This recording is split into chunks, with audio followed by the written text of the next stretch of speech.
நம் ஆண்டவர் இயேசு கிறிஸ்துவின் நாமத்தினால் மகிழ்ச்சியும் சமாதானமும் நம் அனைவரோடும் இருப்பதாக. 2 தீமோத்தேயு 3:10-17 முடிய.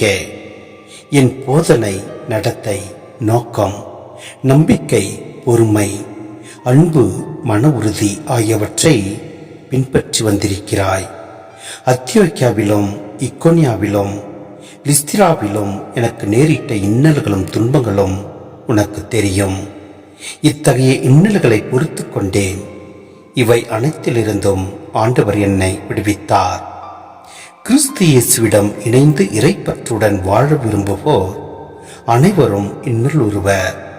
ஆனால் தீயோர்களும் எத்தர்களும் மேலும் மேலும் கேடுறுவார்கள். ஏமாற்றும் இவர்கள் ஏமாந்து போவார்கள்.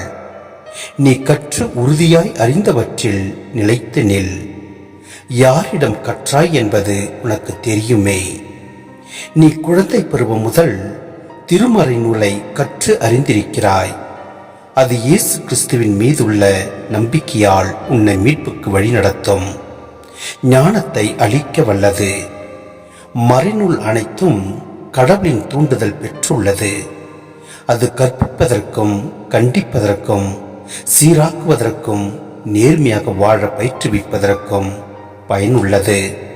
இவ்வாறு கடவுளின் மனிதர் தேர்ச்சி பெற்று நற்செயல் அனைத்தையும் செய்ய தகுதி பெறுகிறார். சிந்தனை: கிறிஸ்து இயேசுவோடு இணைந்து இறைப்பற்றுடன் வாழ விரும்புவோர் அனைவரும் இன்னல் ஒருவர் என்று திருத்துதர் பவுல் திட்டவட்டமாக கூறுகிறார்.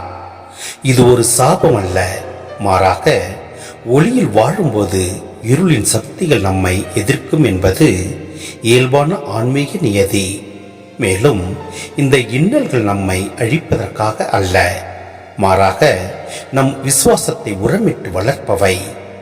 எரியும் நெருப்பில்தான் தங்கம் தூய்மையாவது போல துன்பங்களின் வழியே நமது ஆன்மீகம் தூய்மையடைகிறது. இத்தகைய இன்னல்களை பொறுத்து கொள்பவர்கள் மட்டுமே நிலை வாழ்வுக்கு தகுதி பெறுகின்றனர்.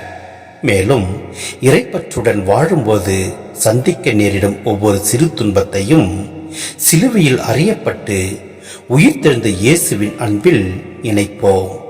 துன்பங்கள் வரும்போது துவண்டு போகாமல் அவற்றை கிறிஸ்துவிற்காக ஏற்கும் பாக்கியமாக கருதி தொடர்ந்து இறை வழியில் நடப்போம். எல்லாம் வல்ல இறைவன் நம்மை நிறைவாய் ஆசீர்வதிப்பார். ஆமேன்.